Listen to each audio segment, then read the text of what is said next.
Pernah nggak sih kamu lihat sesuatu dan pengen banget ceritain itu secara akurat ke orang lain? Nah, hari ini kita akan belajar persis caranya gimana mengubah pengamatan biasa jadi sebuah laporan fakta yang benar-benar kuat.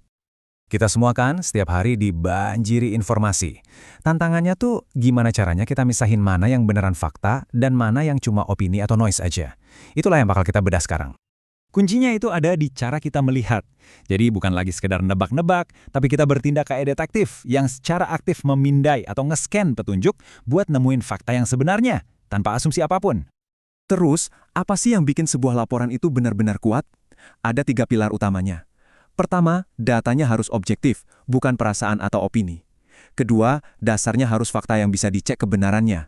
Dan ketiga, penyampaiannya harus jernih, nggak ambigu, jadi orang nggak salah tafsir. Coba deh bayangin bedanya. Berita itu ngeliput apa yang baru aja terjadi. Fiksi itu menciptakan dunia dari imajinasi. Nah, laporan observasi ini lebih mirip ensiklopedia. Isinya fakta yang udah teruji dan berlaku umum, kapanpun kamu membacanya. Oke, tadi kita udah ngerti apa itu laporan. Sekarang, yuk kita bongkar mesinnya dan lihat gimana cara kerjanya. Anggap aja ini anatomi atau cetak biru dari sebuah laporan yang efektif. Sama kayak cerita atau film yang bagus, laporan juga punya awal, tengah, dan akhir. Kita mulai dengan gambaran besarnya dulu. Terus kita zoom in buat lihat semua detail-detail menariknya. Dan kita tutup dengan kesimpulan yang bikin semuanya jadi masuk akal. Babak pertama itu perkenalan. Di sini kita jawab pertanyaan paling dasar. Ini sebenarnya kita lagi ngomongin apa sih? Misalnya, kita nggak cuma bilang harimau, tapi kita klasifikasikan dengan jelas.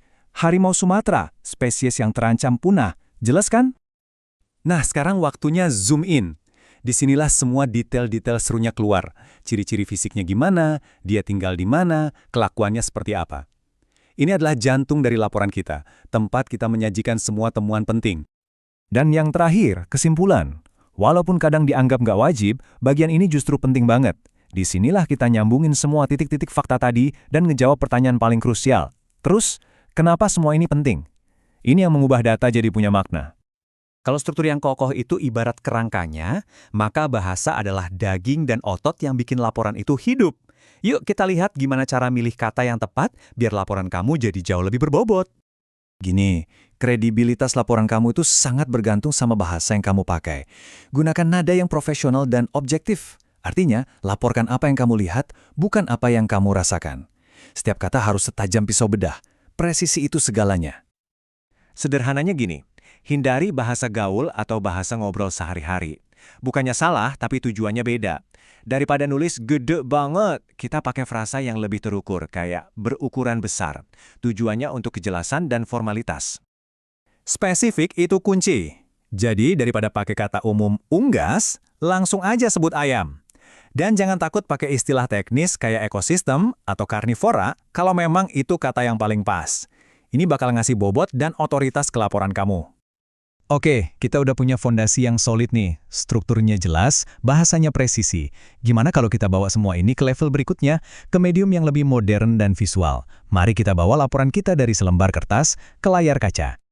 Proses bikin reportase video itu punya 4 babak utama.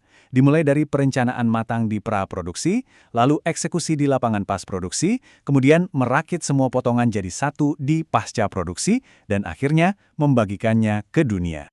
Percaya atau enggak, pekerjaan paling penting itu justru terjadi sebelum kamera nyala. Misi kamu adalah nemuin cerita yang beneran nyata, relevan dan dekat sama kamu. Mungkin soal kantin sehat di sekolah atau sejarah unik sebuah bangunan di lingkunganmu. Cari sesuatu yang bikin orang lain peduli. Nah, kalau dalam video, kata-kata aja nggak cukup.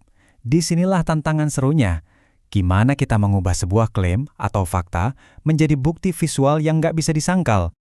Coba bayangin, di naskah kamu nulis satu kalimat fakta.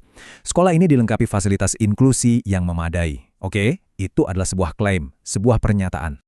Disinilah aturan emasnya berlaku. Show, don't tell. Tunjukin, jangan cuma ngomong. Kamera kamu itu alat bukti. Kalau kamu bilang ada fasilitas inklusi, ya rekam videonya. Tunjukin jalan untuk kursi roda, tunjukin tulisan braille.